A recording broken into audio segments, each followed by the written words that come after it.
La Pâque a une historique. La Pâque a une histoire. Et voilà l'origine même de la Pâque. C'est le jour où Dieu a délivré les peuples de l'esclavage en Égypte. Si quelqu'un vous pose la question de savoir la Pâque c'est quoi, vous avez toutefois raison de dire que c'est le jour où Dieu a libéré le peuple de l'esclavage en Égypte. Ce fut la première Pâque. Amen. Alors, Pâque, comme un mot, c'est un nom qui vient de l'hébreu. En hébreu, Pessa, qui veut dire passer par-dessus. Nous avons souligné passer par-dessus, n'est-ce pas? Amen. La Pâque, comme mot, signifie passer par-dessus. C'est le jour où Dieu a libéré les Israélites de l'esclavage. Nous avons souligné, vous mettrez le sang vers les deux poteaux et sur les linteaux de chaque maison. Cela est une garniture contre l'ange destructeur. Voilà pourquoi, dans nos prières, nous avons tout intérêt à nous couvrir dans le sang de Jésus. Car le sang de l'agneau, c'est une garniture contre la destruction. Amen. Voilà, dans toutes tes prières, au lieu de faire des combats inutiles contre les esprits que tu ne maîtrises pas, je te prie ce soir de te couvrir dans le sang de l'agneau. Car le sang de l'agneau est une protection impénétrable. Même la mort n'a pas le pouvoir de pénétrer là où le sang, car il est écrit, vous aurez le sang comme signe. Je te prie ce soir d'avoir le sang de l'agneau comme signe et tu seras protégé contre tout pouvoir destructeur. Amen. La fête des Pâques, c'est l'une des fêtes recommandées aux Israélites, ensemble avec la fête des semaines qu'on appelle communément la Pentecôte. La fête des semaines ou la fête de la moisson. Il y a la fête de Pâques, la fête des semaines et la fête des tabernacles. La fête des tabernacles, pourquoi? Parce que les Israélites célèbrent leur souffrance dans le désert, là où ils habitaient sous des tentes pendant 40 ans.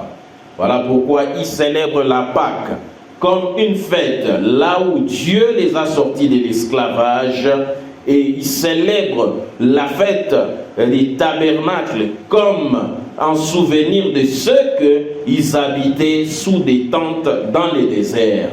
Mais aussi la fête des semaines qui s'est transformée en Pentecôte, parce que ce jour-là de la fête des semaines, il y a eu effusion du Saint-Esprit.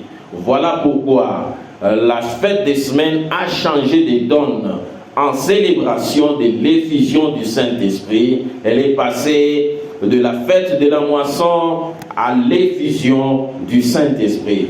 Tout comme la Pâque, ce sont des fêtes qui ont existé depuis toujours. Amen. La Pâque est une fête de pèlerinage où les Juifs devraient se rendre à Jérusalem pour aller célébrer la libération d'Égypte. Et ils avaient l'habitude, comme il est recommandé dans les Écritures, de manger du pain sans levain, du pain non levé, du pain sans levure et des feuilles amères, un agneau rôti. Voilà la nourriture de la Pâque. Quand tu lis bien, tu verras qu'ils étaient en train d'entamer cette célébration en position de jeûne. C'est un jeûne. Quand on choisit ce que vous devez manger, non pas ce que vous désirez, mais on choisit pour vous, c'est un jeûne. Amen. Et l'Éternel a inscrit cela comme une loi perpétuelle. Une loi perpétuelle. Vous commencerez à célébrer la Pâque de cette manière. Vous mangez du pain sans levain. Vous mangez des feuilles amères. Vous mangez un agneau rôti. En signe de mémoire pour la libération de l'esclavage. Les feuilles amères, pourquoi? Parce que l'esclavage est amer. Les pains sans levain, c'est un signe de jeûne pour commémorer le sacrifice de Jésus, mais aussi de l'agneau plutôt, mais aussi un agneau rôti pour célébrer l'agneau sacrifié. Amen. Amen. Et les Juifs avaient cette habitude de célébrer la Pâque ainsi, avec ces repas qu'ils appellent dans leur langue Seder. Quand on vous pose la question de savoir le Seder c'est quoi, c'est cette nourriture-là, composée du pain sans levain, des feuilles amères et d'un agneau rôti. Et nous avons toujours l'habitude de... Moi, je me pose personnellement cette question. Les feuilles amères, c'était quel genre de feuilles? C'était les moutétés comme nous l'avons aujourd'hui? Non, ce n'était pas ça. C'était généralement des laitues. Laitues, ce sont des feuilles de la famille des choux de Chine, mais qui sont amères. Amen. Tous ces aliments ici sont symboles de l'exode des Israélites de l'Égypte vers la terre promise. Amen. Amen. J'espère que nous avons étymologiquement établi l'origine de la Pâque. Le livre qui est raconté par le livre d'Exode dans son chapitre 12.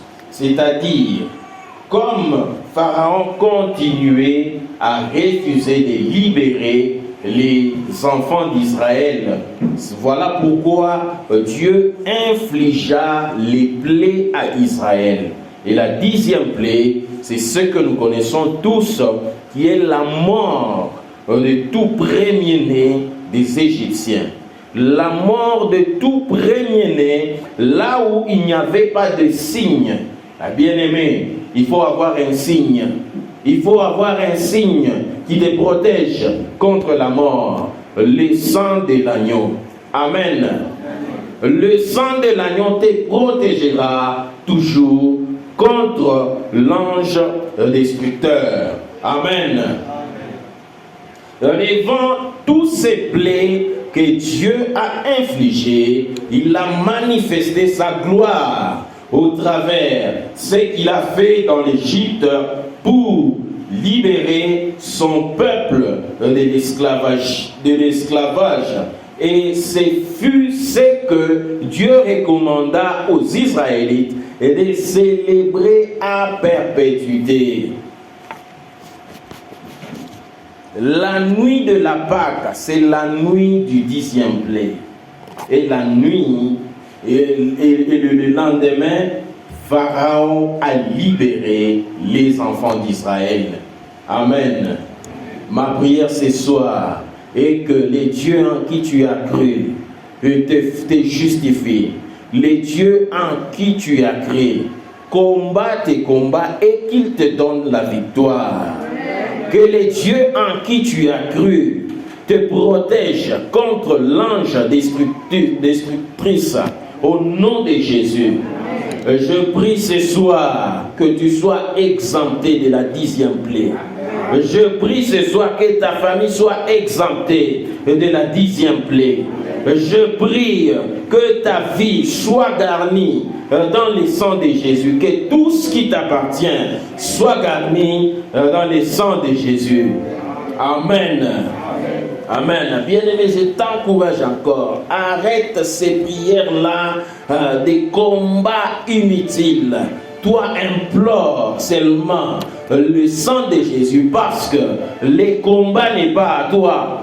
Le combat lui appartient, mais la victoire, elle est à toi. Concentre-toi plutôt sur la victoire que passer des moments à faire des combats dont tu n'as peut-être pas la maîtrise. Implore la Seigneurie de Jésus dans ta vie, couvre-toi dans ton sang et tu seras protégé.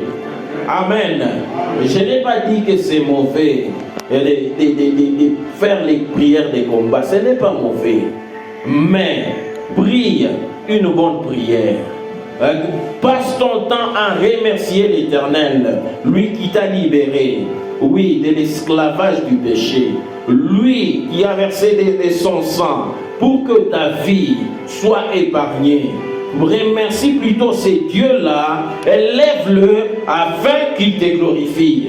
Amen. Amen.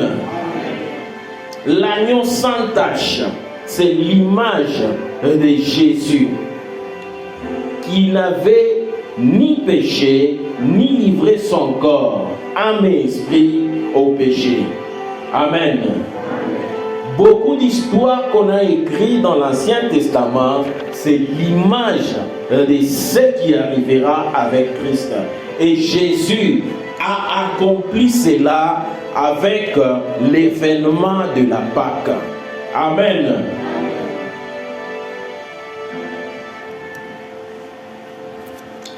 De manière très concrète, c'est le sang qui a sauvé les Israélites.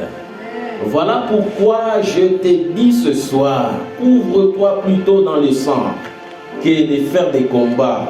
Les Israélites comme toi pouvaient s'engager. C'était aussi des hommes comme les Égyptiens. Après, ils étaient plus nombreux. Voilà pourquoi les Égyptiens ont voulu les retenir captifs.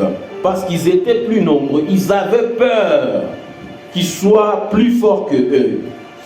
Voilà pourquoi il leur avait donné des travaux pénibles. Amen. Mais l'arme avec qui tu vas tuer ton adversaire n'est pas l'arme sur laquelle tu t'appuies. Ce n'est pas ta force. Ce n'est pas ta force qui va t'aider à défaire ton adversaire. C'est l'arme de la foi en Jésus-Christ qui va te ramener à la victoire. Amen. Comme je disais, la Pâque, c'est une fête de pèlerinage.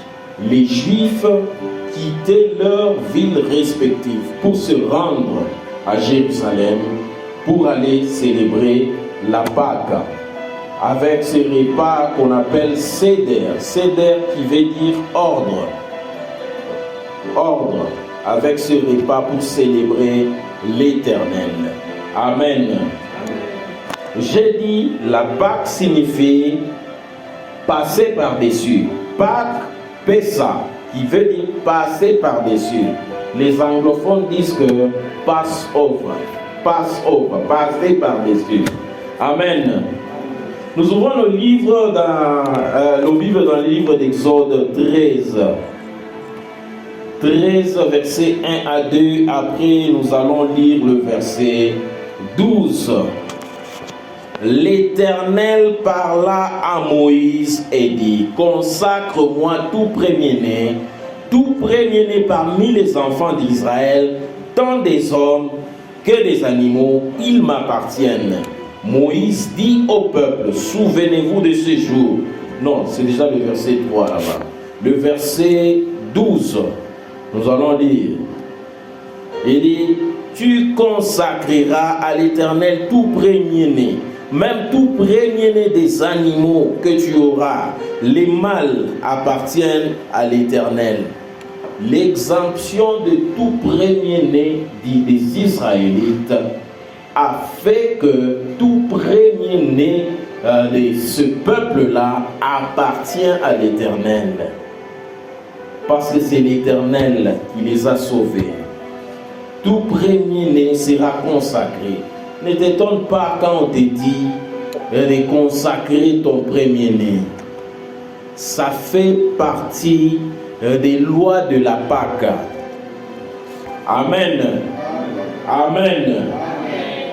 Alors, ce terrible jugement a laissé une histoire dont nous commémorons jusqu'aujourd'hui. Et voilà pourquoi est-ce qu'on dit que Jésus est notre Pâque? Parce que Jésus a accompli la Pâque. Amen. L'agneau sans défaut représentait Jésus-Christ. Amen. La Pâque a changé de donne et passé de la célébration de la libération de l'Égypte à la célébration de la victoire de Jésus sur la mort. Parce que Jésus lui-même, le dernier événement qu'il a célébré, c'est cette Pâque ici. Alors, il a célébré cette Pâque. Après l'avoir célébré, il a été tué. Il est mort au même moment que cette Pâque ici. Ce sont les mêmes époques. Voilà pourquoi je te dis que ce qui est écrit dans l'Ancien Testament, c'est la représentation de ce qui devait arriver avec Jésus-Christ. Donc la Pâque n'est pas seulement l'histoire de l'Exode. Quand tu dis que la Pâque, nous célébrons la résurrection de Jésus, la victoire de Jésus, tu as parfaitement raison. Parce que depuis l'avènement de Jésus à la croix, la Pâque a changé de donne. Amen. Les gens ne célèbrent plus la Pâque avec ces aliments-là, les feuilles amères, des pains sans lait, parce que Christ a accompli cela. Voilà pourquoi il dit que je ne suis pas venu pour abolir la loi, mais pour l'accomplir. N'est-ce pas que nous avons souligné une loi perpétuelle? Amen. C'était une loi. Et Jésus-Christ est venu l'accomplir selon le livre de Matthieu. Ouvrons un peu nos Bibles dans le livre de Matthieu 5. Matthieu 5.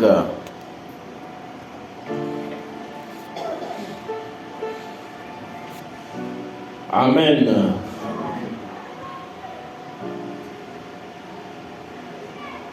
Verset 17. Ne croyez pas que je sois venu pour abolir la loi ou les prophètes. Je suis venu non pour abolir, mais pour accomplir. Nous avons souligné une loi. C'était une loi perpétuelle que Jésus devrait accomplir en étant crucifié comme un agneau à la croix et pour libérer les peuples de Dieu de l'esclavage du péché, de la mort, de l'esclavage du péché qui vous met dans cet état de mort. Amen. Amen. C'est ça, comme ça que la Pâque a changé de donne. Il est passé de la libération de l'esclavage en la célébration de la victoire de Jésus à la croix. Amen. Et maintenant, comme nous sommes déjà passés de la célébration de Jésus, de la victoire de Jésus à la croix, nous voulons voir ce que Jésus a accompli. Parmi les dernières paroles que Jésus a prononcées à la croix, il figure « tout est accompli ». Tout est accompli. C'est-à-dire qu'il a fini le travail à la croix.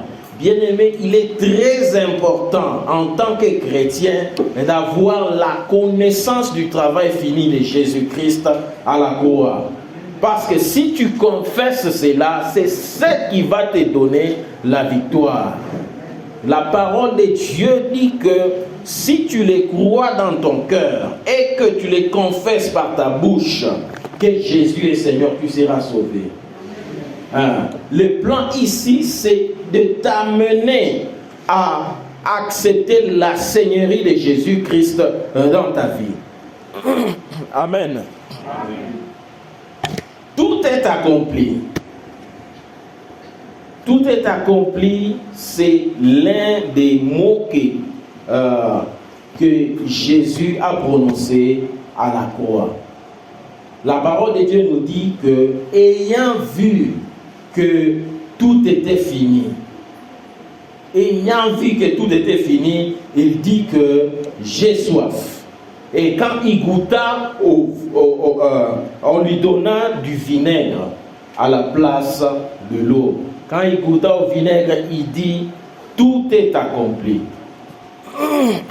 Amen.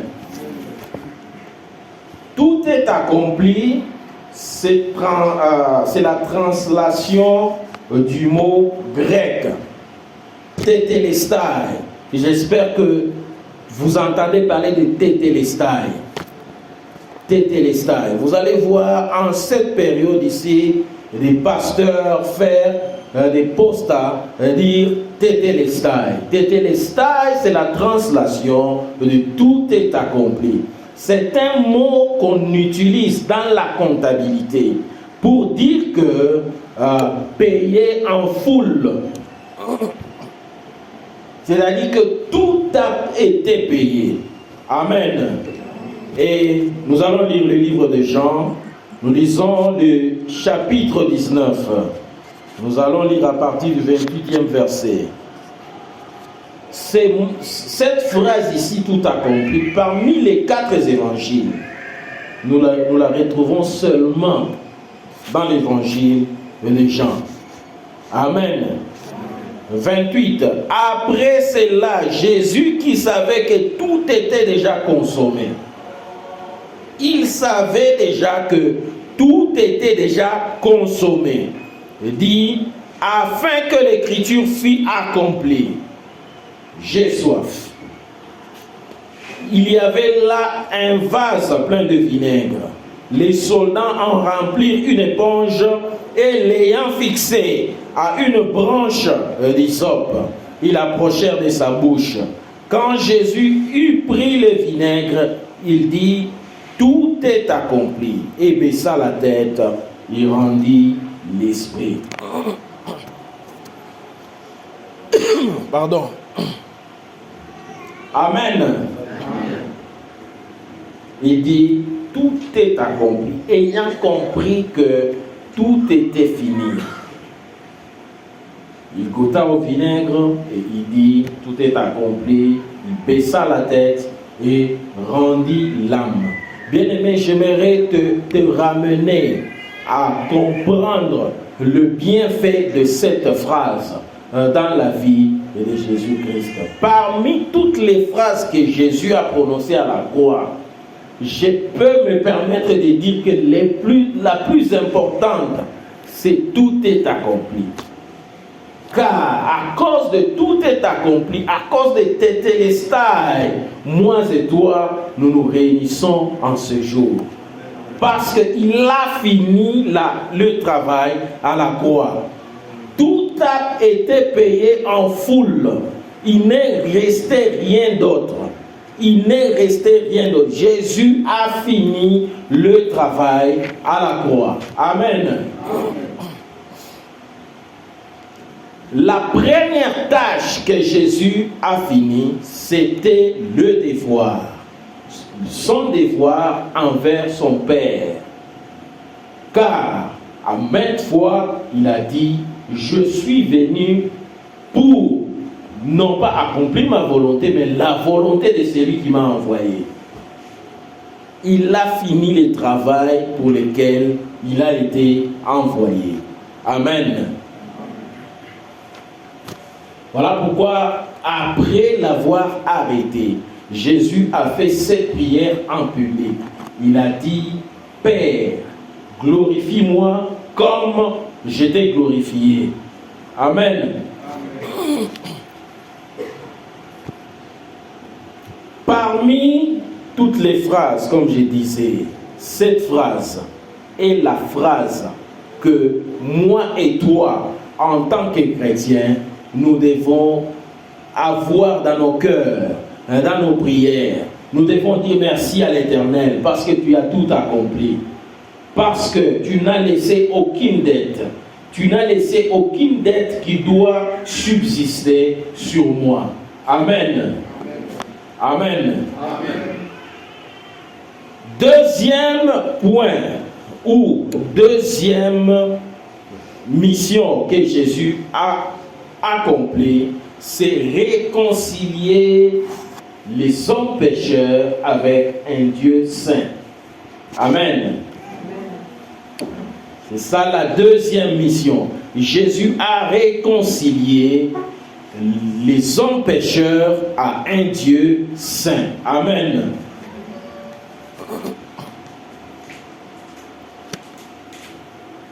Quand nous disons réconcilier, parce que tout ça a été initié par Dieu lui-même. C'est Dieu lui-même qui a réconcilié le peuple, son peuple avec lui-même par Jésus-Christ. Amen. Lisons un peu la Bible dans les livres de Luc 19 et Romains 3, versets 23 à 25. Amen. La parole de Dieu, j'espère que nous pouvons commencer avec Romains, là où il est dit, tous ont péché et tous ont été privés de la grâce. Amen. 3 versets 23 à 25.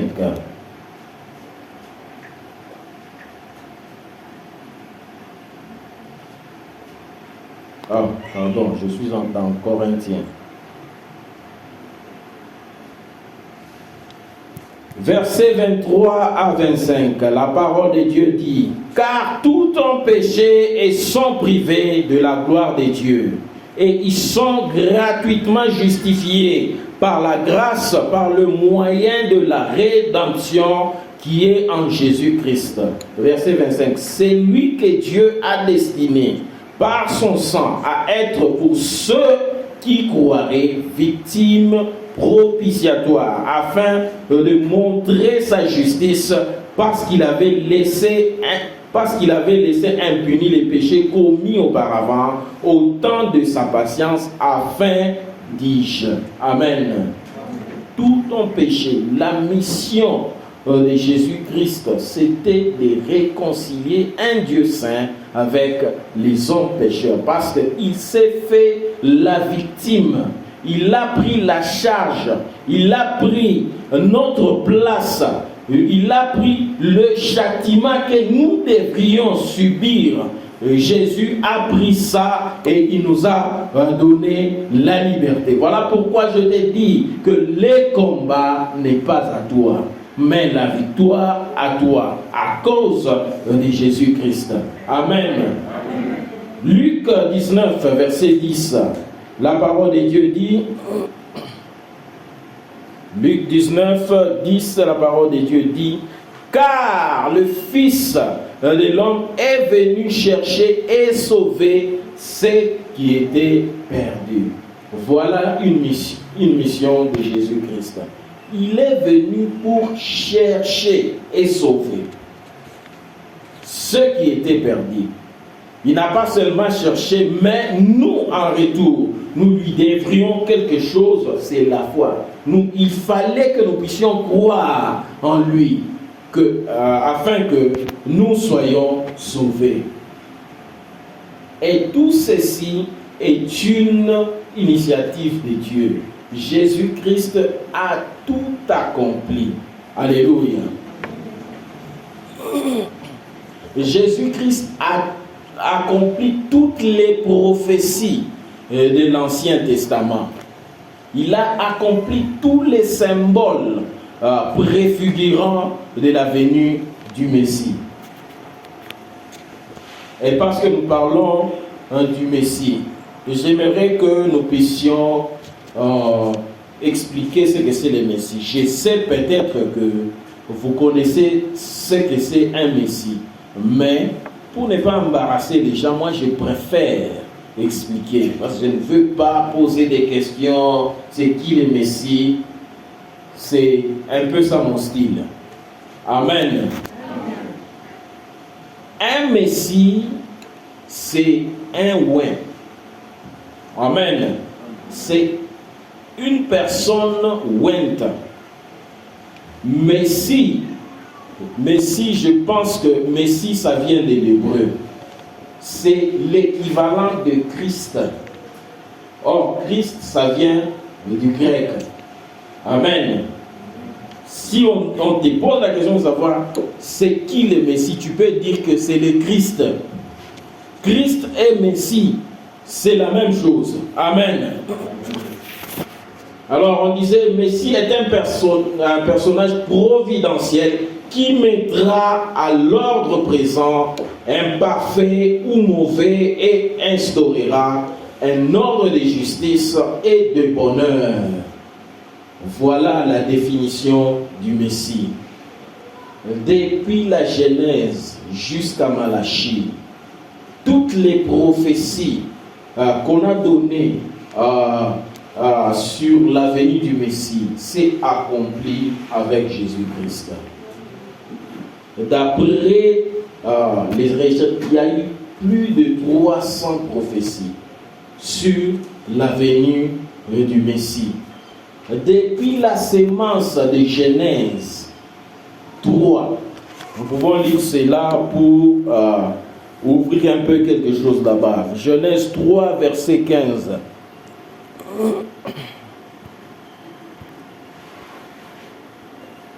Genèse 3, verset 15. La parole de Dieu dit: je mettrai une inimitié entre toi et la femme, entre ta postérité et sa postérité. Celle-ci t'écrasera la tête et tu lui blesseras le talon.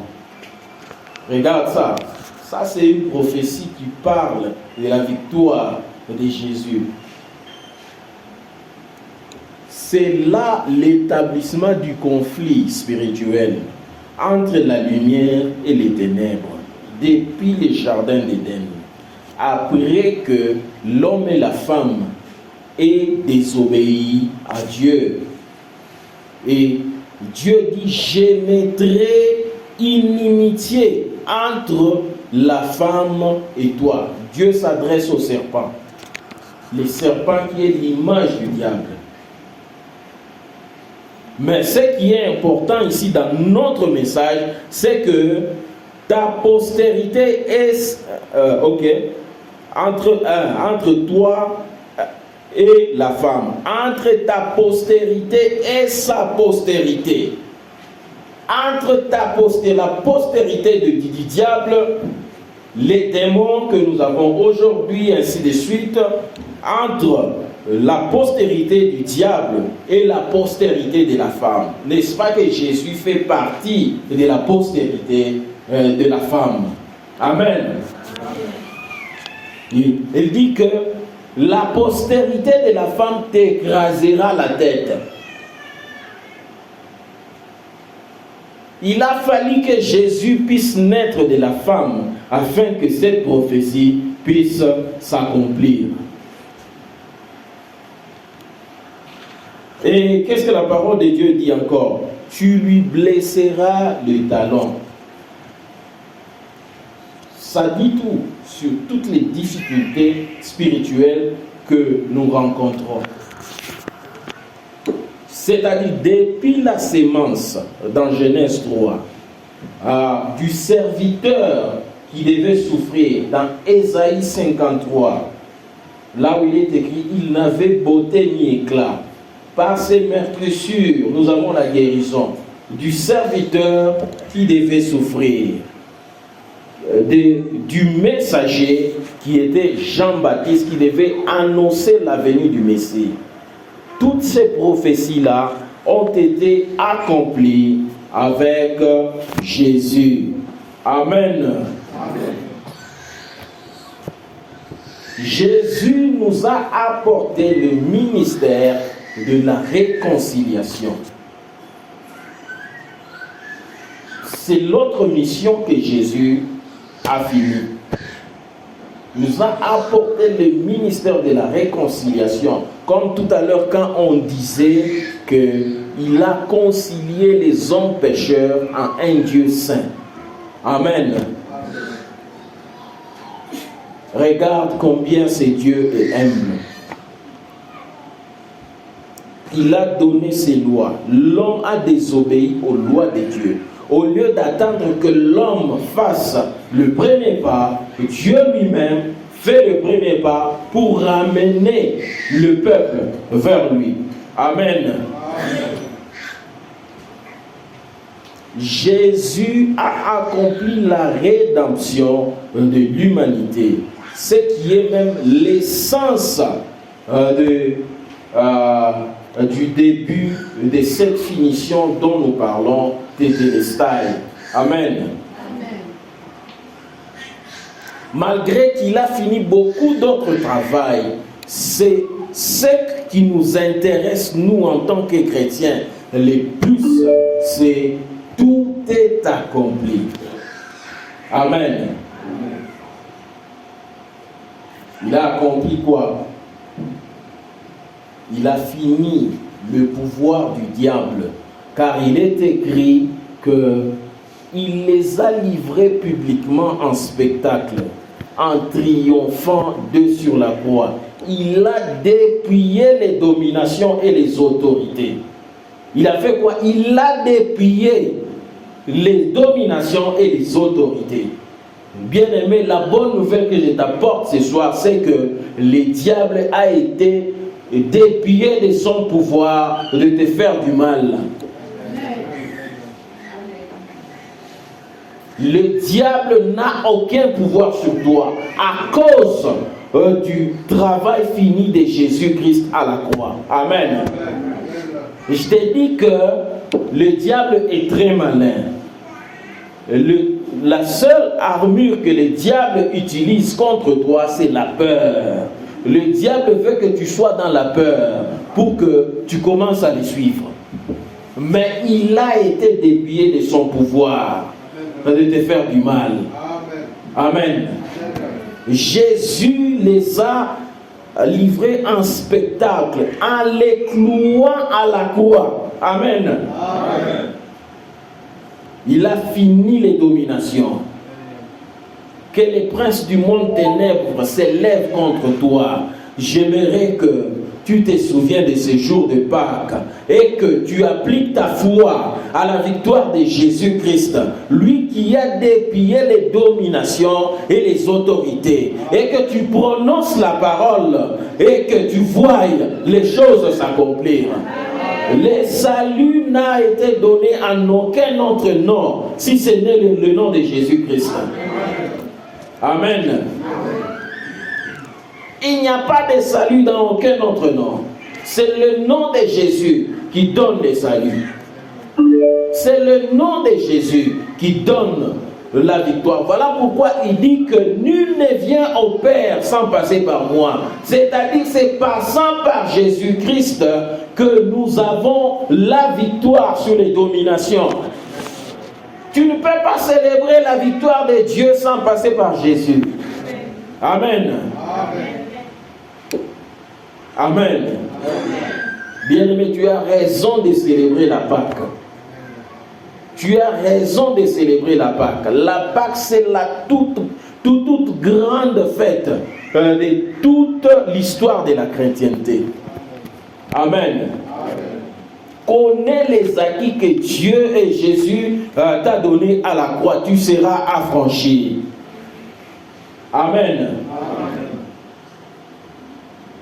L'apôtre Paul dit: l'esprit de vie en Jésus-Christ m'a affranchi de la mort et de la loi du péché. L'état de péché, c'est un état qui te consume et qui te tue. Mais l'esprit de vie en Christ t'affranchit contre cela.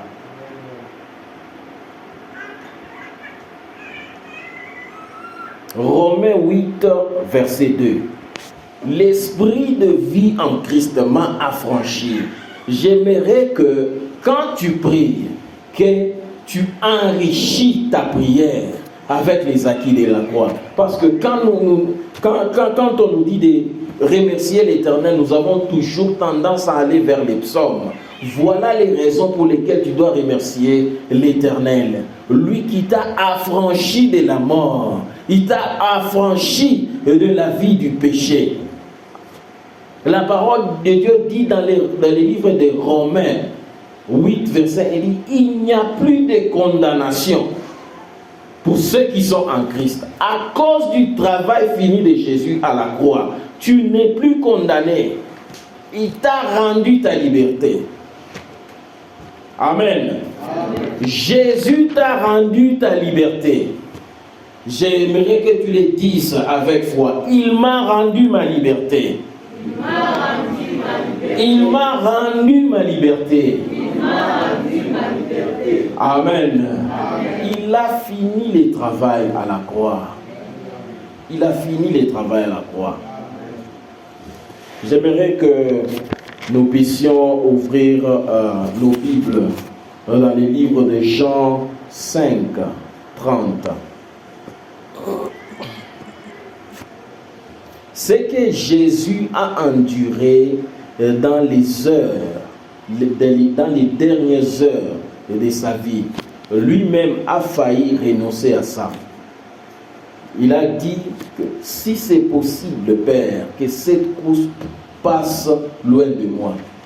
Mais en toutes choses, comme la volonté du Père prime sur toute autre chose, il a dit, si cela est ta volonté, si seulement c'est ta volonté. Amen. Jean 5, verset 30.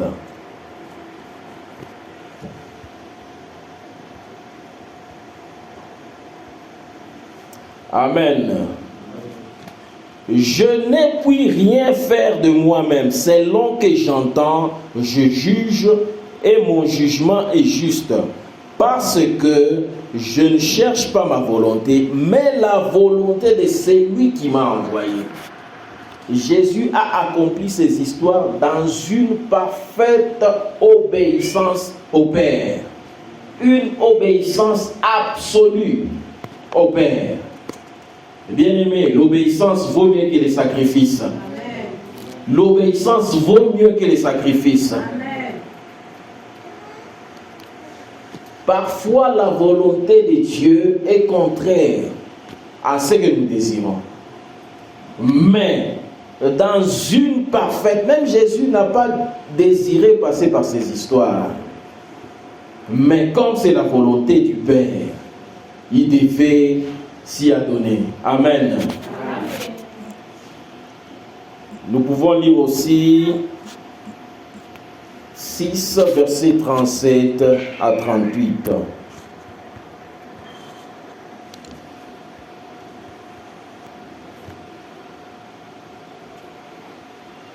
Tous ceux que le Père me donne viendront à moi, et je ne mettrai pas dehors celui qui vient à moi, car je suis descendu du ciel pour faire non ma volonté, mais la volonté de celui qui m'a envoyé. C'est ça que je disais que dans une parfaite obéissance, Jésus a accompli la volonté du Père. Il a réconcilié les hommes pécheurs à un Dieu vivant. Qu'est-ce que cela veut dire? Ça veut dire que le refus d'accepter la seigneurie de Jésus-Christ en nous a été ôté. Voilà pourquoi il est écrit que voici l'agneau de Dieu qui enlève Pas les péchés au pluriel, le péché du monde. Le péché, c'est cette posture de refuser de vivre selon la volonté de Dieu.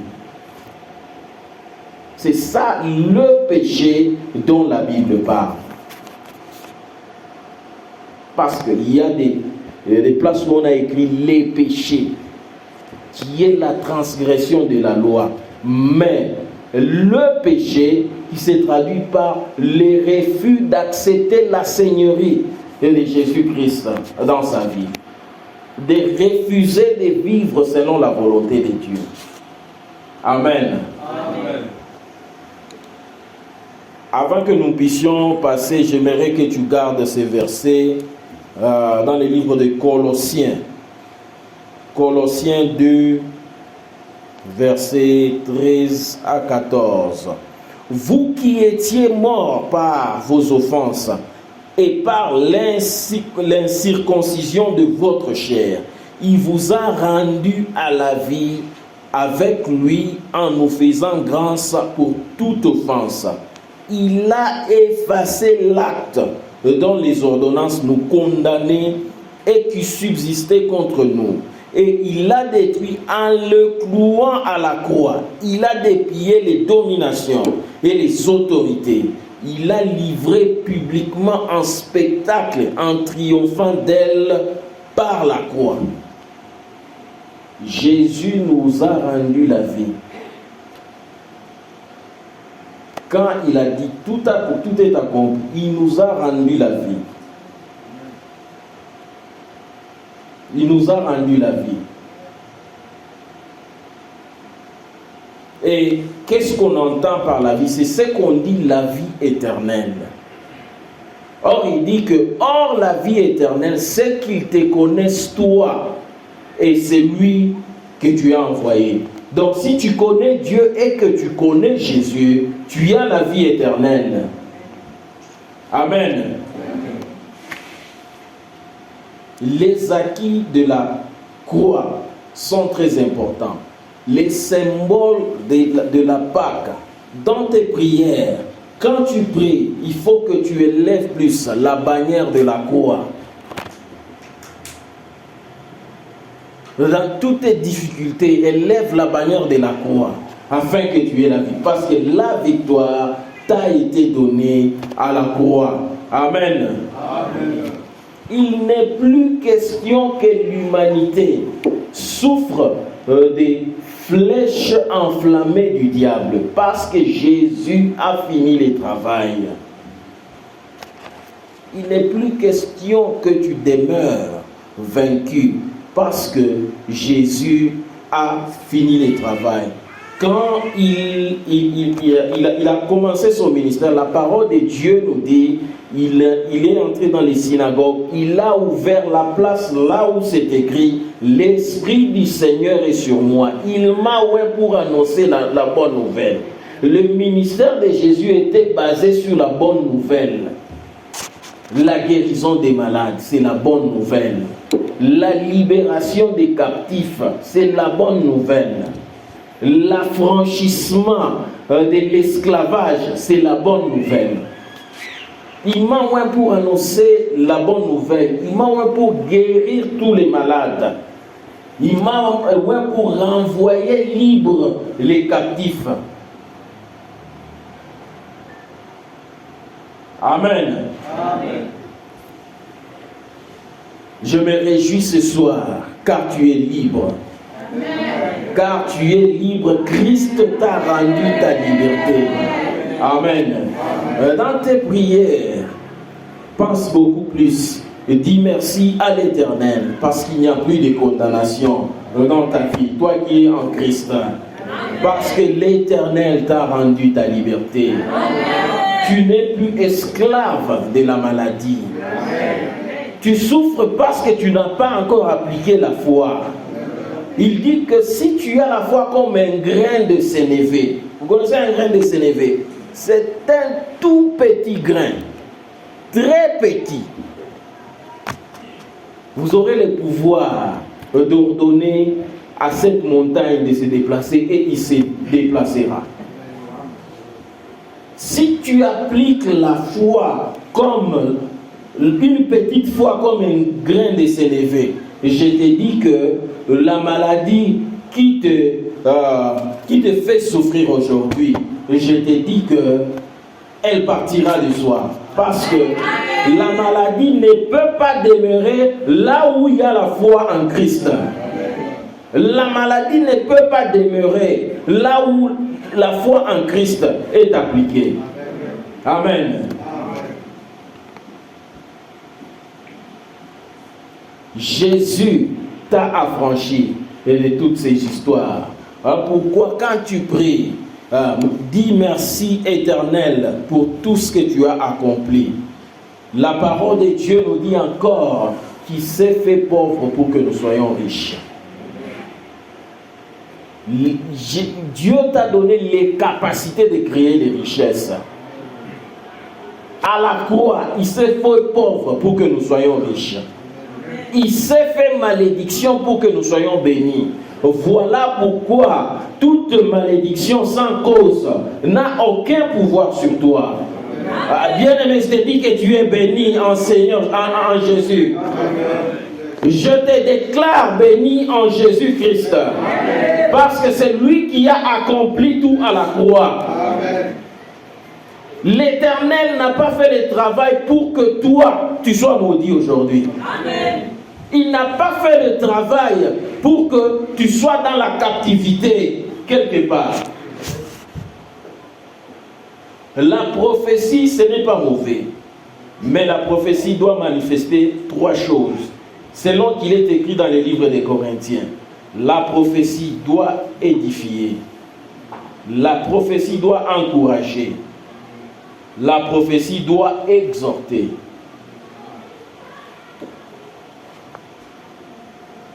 Tu es chrétien né de nouveau. Né de nouveau. C'est-à-dire qu'il y a foi en Jésus-Christ.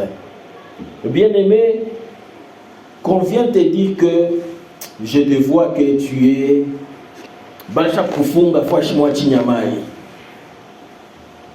il a dit que il a vaincu les autorités et les dominations. Son onction à lui, c'était pour libérer les captifs. Mais toi qui as foi en Jésus-Christ, pourquoi tu es encore captif? Il y a une seule problématique. Parce que tu as peur. Le diable n'a aucun pouvoir sur toi. Si tu le crois et que tu le confesses, tu le crois dans ton cœur, tu le confesses par ta bouche, tu es libre. Je te dis que tu seras libre. C'est ça même la signification de ces versets. Tu seras sauvé. Tu seras sauvé de tout. De tout. De cette captivité-là. C'est ça le salut dont on parle. Le salut dont on parle, ce n'est pas que tu demeures vaincu. Non. Pour que tu sois affranchi de toutes ces histoires-là.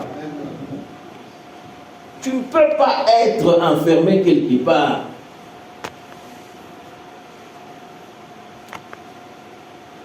Il faut refuser certaines histoires à cause de ta... Tu les déclares par ta bouche. Je suis la tête et non la queue. Tu m'as affranchi une fois et pour toutes. Jésus ne t'affranchira pas une deuxième fois. Il l'a déjà fait et ça reste comme ça.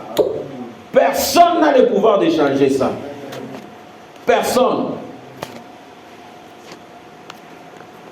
Personne.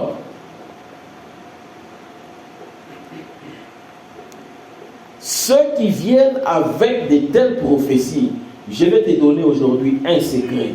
Quand quelqu'un vient te dire que je vois que tu es lié quelque part, ce que tu dois faire, tu dois, au nom puissant de Jésus, toute langue qui se lèvera en jugement contre moi, je la tiendrai captive, je vais la condamner.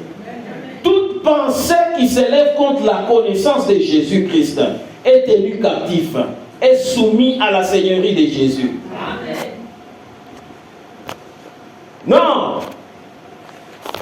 Le besoin du diable, c'est que tu demeures dans la peur. Il a été dépouillé. Le diable, c'est comme un lion sans dents. Un lion qui n'a pas de griffes, qui n'a pas de dents. Il va rugir, mais il va rien te faire. Amen. Amen. Les acquis de la croix, les acquis de la Pâque, il est très important de les connaître en tant que chrétien. Parce que c'est ici la voie de la victoire. Quand tu connais ce que l'Éternel a souffert pour toi, tu es affranchi. N'est-ce pas qu'il a dit dans sa parole que si vous gardez les paroles que je vous ai annoncées, vous êtes mes disciples. Vous connaîtrez la vérité et la vérité vous affranchira. Bien-aimé, il faut avoir la connaissance de la vérité. Moi, j'ai l'habitude de faire quelque chose. Quand je pense que j'ai lu la Bible pour moi-même. J'ai l'habitude de partager avec les gens. Ne m'étonne pas que quand je viens chez toi, je dis non, je vais faire la méditation avec toi. Non, je ne viens pas t'enseigner la parole. Je viens que nous puissions partager la parole. Parce que tout un chacun de nous a son niveau de compréhension. Le Saint-Esprit ramènera les choses au niveau de ta compréhension. Tu as une façon particulière à toi de comprendre les choses. Je ne viens pas t'enseigner la parole. Je viens que nous puissions partager la parole. Nous lisons ensemble, nous analysons verset par verset ensemble. Moi, je te donne ma compréhension, tu me donnes ta compréhension. Nous nous enseignons des choses. Bien-aimé, ne sois pas orgueilleux que tu connais tout. Non. Nous lisons la parole une fois, deux fois et nous analysons verset par verset. Qu'est-ce que toi tu vois dans ces versets ici? Parce que moi j'ai déjà lu de moi-même. J'ai ma compréhension. Je vais entendre aussi ta compréhension. Peut-être que ma compréhension n'est pas la meilleure. Vous connaîtrez la vérité et la vérité vous affranchira.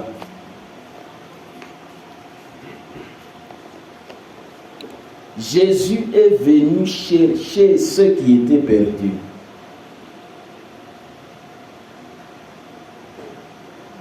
Jésus n'est pas venu nous maudire. Il est venu se faire malédiction pour que nous soyons bénis.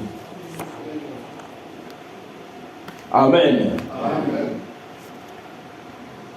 Jésus n'a pas accompli la Pâque pour que nous les remettons à la croix aujourd'hui. Nous célébrons sa victoire en tout temps.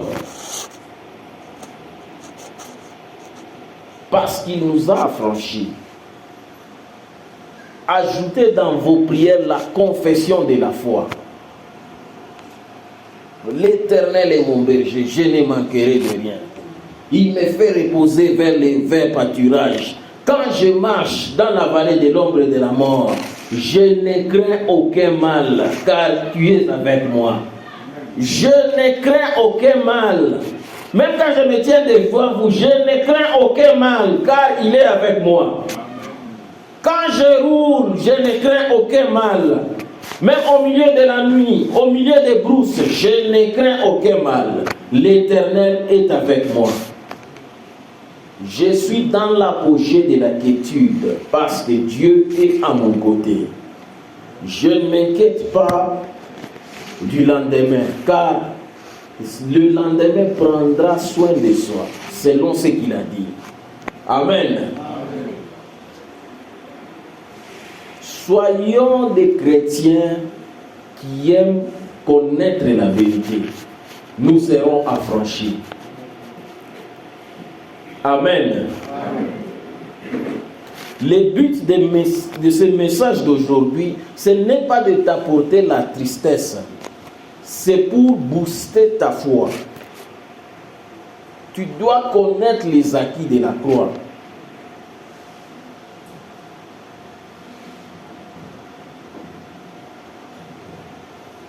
que je demande dans la prière, dans le nom de Jésus, je dois l'avoir parce qu'il a déjà accompli depuis la croix.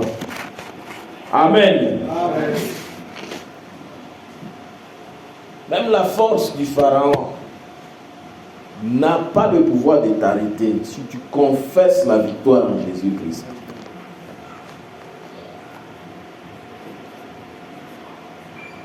Ce qui te fait triompher, ce n'est pas la force. Ce n'est pas la force en tout cas, détrompe-toi. Ce n'est pas la force. Éphésiens 6, verset 16, la parole de Dieu dit: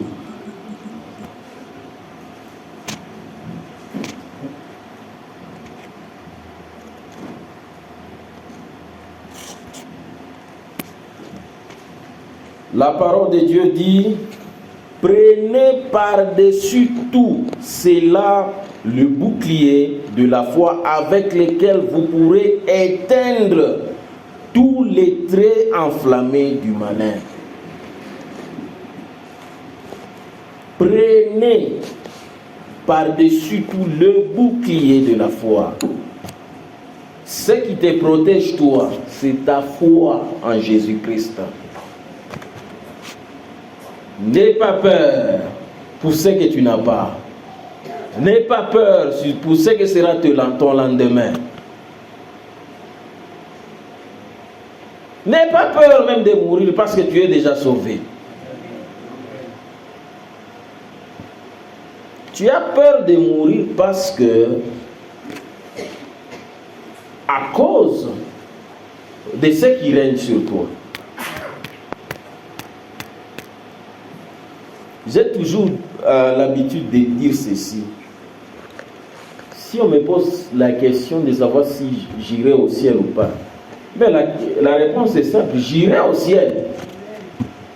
J'irai au ciel parce que j'ai la foi en Christ. Par la foi, j'irai au ciel. Par la foi, je suis sauvé. Par la foi, je puis tout. Il n'y a rien qui soit impossible avec la foi. La foi comme un grain de sénévé, c'est ce dont l'Éternel en a besoin.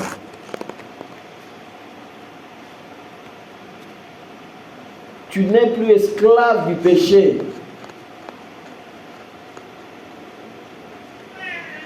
Attache-toi à la parole pour demeurer dans la vérité, pour demeurer dans la victoire du Seigneur.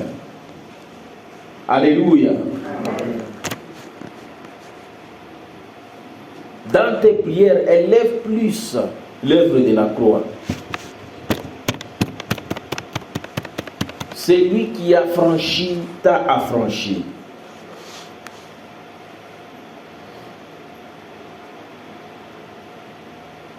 Mais je pense que prochainement nous allons parler de pourquoi il est écrit que Jésus a pris nos péchés. Nous allons établir la différence entre le péché et les péchés.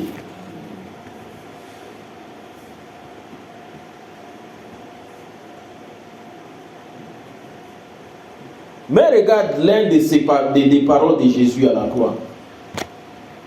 La toute première parole que Jésus a prononcée à la croix, quand il était pendu, c'est: Père, pardonne-leur, car ils ne savent pas ce qu'ils font. Mais qu'est-ce que nous faisons en retour? Quand tu te tiens informé que non, il y a, quand on te prophétise par exemple, qu'il y a un complot des sorciers contre eux, qu'est-ce que tu fais? Retour à l'expéditeur, retour à l'expéditeur. Ça, ce n'est pas une bonne prière. Hein? Ce n'est pas une bonne prière.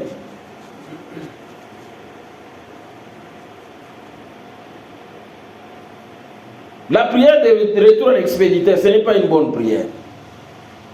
Tu as dit c'est une bonne. Oui, ce n'est pas une bonne prière. Écoute la prière de Jésus-Christ. Humilié, pendu au bois. Père, pardonne-leur.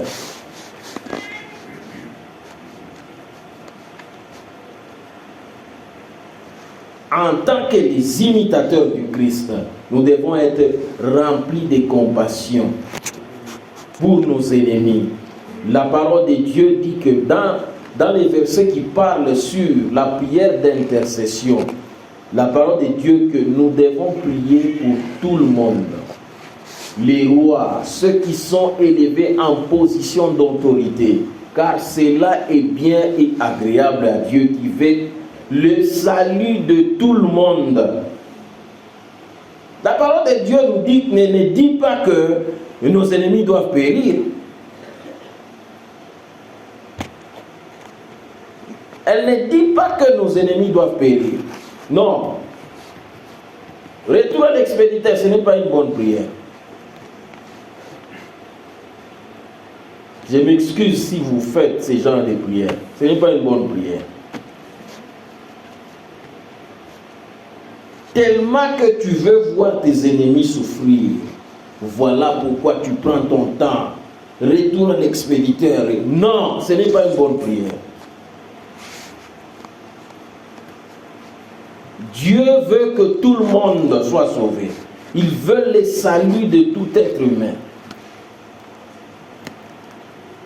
Au lieu de faire ce genre de prière, couvre-toi dans le sang de Jésus pour ta protection, car le sang est une garniture contre le mal. Aucun pouvoir destructif n'a le pouvoir quand tu es couvert dans le sang. Quand tu prends le sang pour bouclier, aucun pouvoir n'aura le pouvoir, ne te fera du mal. Voilà pourquoi quand tu pries, prie pour tes enfants. Je me couvre dans le sang de l'agneau. Je me couvre dans le sang de l'agneau. Quand tu pries pour ta femme, je couvre ma femme dans le sang de l'agneau. Je couvre mon mari dans le sang de l'agneau. Je couvre mes enfants dans le sang de l'agneau. Mes affaires dans le sang de l'agneau. Je te couvre toi dans le sang de l'agneau, afin que le destructeur n'ait pas accès à toi.